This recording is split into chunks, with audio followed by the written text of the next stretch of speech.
This is Lenny Does IT, and I'm going to show you basic OSPF configuration. This is meant to be part of a series, but we're going to start out with the most basic sort of configuration possible. As you can see here, I have two CSR 1000Vs named R1 and R2. They're directly connected through Gigabit Ethernet 1. This is all being done through EVE-NG. So to open up the console to each one of them, just going to single click. You'll see that I have a router prompt right here. So from here, I'm going to hit enable. I'm going to go to config T, which stands for configure terminal. And then I'm going to go ahead and give this guy a host name. I'm going to call him R1. From here, I'm going to go to interface. I'm going to actually create what's going to be like the LAN side of this without having anything attached. I'm just going to call it loopback 0. So interface LO0. I'm going to give that an IP address of 172.16.10.1, 255.255.255.0. See that again right there. And we're going to go ahead and no shut this, but I mean, loopbacks are on by, actually loopbacks are on by default, so I don't even need to do that. From here, we're going to switch over to that WAN link between the two routers, which is interface Gigabit Ethernet 1, and we're going to give this an IP address of 172.16.20.1. We're going to give this an IP address of 255.255.255.0. We're going to no shut that.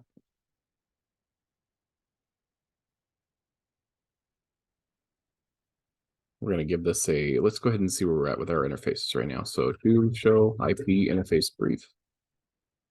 We can see that our Gigabit Ethernet 1 is up, as well as our loopback 0. So let's do a really quick so I can stop getting these logging messages. Let's do no logging con. All right. So now we're going to get into our OSPF configuration. Now with the basic setup on this side on R1, let's go ahead and type router OSPF1. What this is going to do is it's going to start process 1 of OSPF, and then we're going to add a network statement to this. So basically that loopback that you see right up here, loopback 0, we're going to advertise this through OSPF. So we're going to type network 172.16.10.0, and then basically we're going to inverse the subnet mask. It's going to be called a wildcard. So, you know, before you look up here, we're typing 255, 255, 255, 0. We're going to inverse that to 0.0.0.255. And then we're going to place this in area 0. Because they have to share the same area. So you'll see when I get to router R2 that I'll do the same thing. All right. And then of course I got to advertise my WAN link.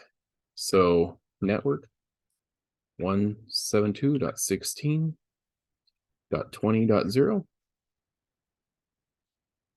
0.0.255 area 0. So both of these are now statements within the OSPF process. We're going to copy this. So we're going to do a write or do write. And if I do a sudo show run, you can see down here, passed all the certificates. I have Gigabit Ethernet 1, which is my WAN link. I have 172.16.20.1. And then I have loopback 0, which is set at 172.16.10.1. And they're both a Class C subnet. Let's move on to R2. So we'll close this guy out. I'm going to open up R2. Hit enter. We're going to go through the same sort of configuration here. So we're going to enable it. We're going to do a config T. we're going to go into hostname R2, so we know which one we're working on. We're going to go into interface LO0. We're going to give this an IP address of 172.16.30.1, 255.255.255.0. And again, to get rid of those console messages, we'll do a no logging con so that they don't interrupt anything anymore. From here, we're gonna, well, that's already no shut, so we don't need to do that. But let's go into the WAN interface now. So interface, gigabit Ethernet. Gigabit Ethernet 1. We're going to give that an IP address that's on the same subnet as the WAN link we created on R1. So that's going to be IP address of 172.16. See, 20.2. I'm going to give that a 255.255.255.0. And let's just check our interfaces here. Little sanity checks that do show IP interface brief. All right, so it looks like we need to turn on gigabit Ethernet 1. So interface,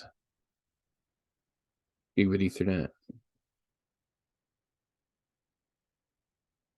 We're going to do a no shut. Do show IP interface brief. All right, down. Let's check that again.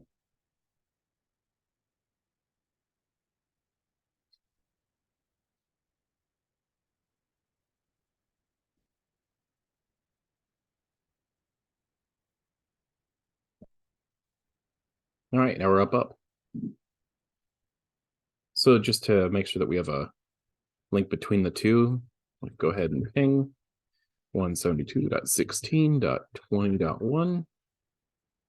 Let's give that a do though, since we're in configuration mode. All right, looks like we're up. So now we're going to get into our OSPF configuration. So we're going to go router OSPF 1, same process as we did on R1. And then we're going to give this a network advertisement of 172.16.20.0, 0.0.0.255. And then we're going to advertise this in area 0. And then we're going to do the same thing again with that loopback. So network 172.16.30.0, 0.0.0.255 area 0. Then we're going to go ahead and copy this configuration.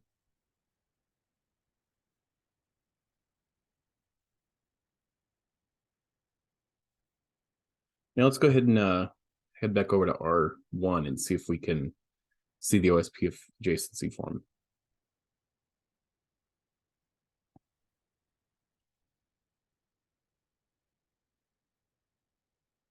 So IP OSPF neighbor. All right, well, there we are. We have the 172.16.30.1.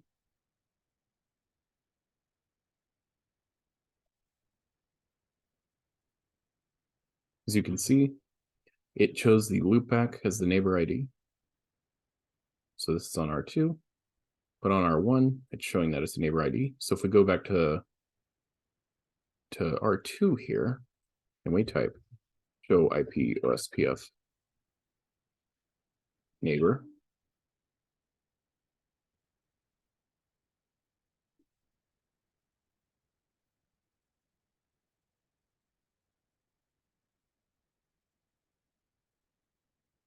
you can see that the neighbor ID that it has a full adjacency with is 172.16.10.1 over here. You can see 10.1 is the loopback 0 here. So they are in fact sharing routes amongst one another. If we were to add any additional loopbacks, we would have to, again, type in the network statement to make sure that the routes are shared amongst one another. But what we should be able to do now is from R1, we should be able to ping 172.16.30.1, and it should traverse the network and ping it just fine. Just to make this clear, here's what I'll do is I'll pause the recording really quick. I'll put in some labels here so that you can see the whole topology, and then we'll come back and I'll allow you to look at it. All right, so we're back here. I just wanted to show you the network really quick we had. So again, on R1, we had the loopback of 172.16.10.1. On R2, the loopback was 30.1. And here's the WAN link between the two, 20.1 and 20.2. This has been Lenny Does IT, and I want to thank you for watching.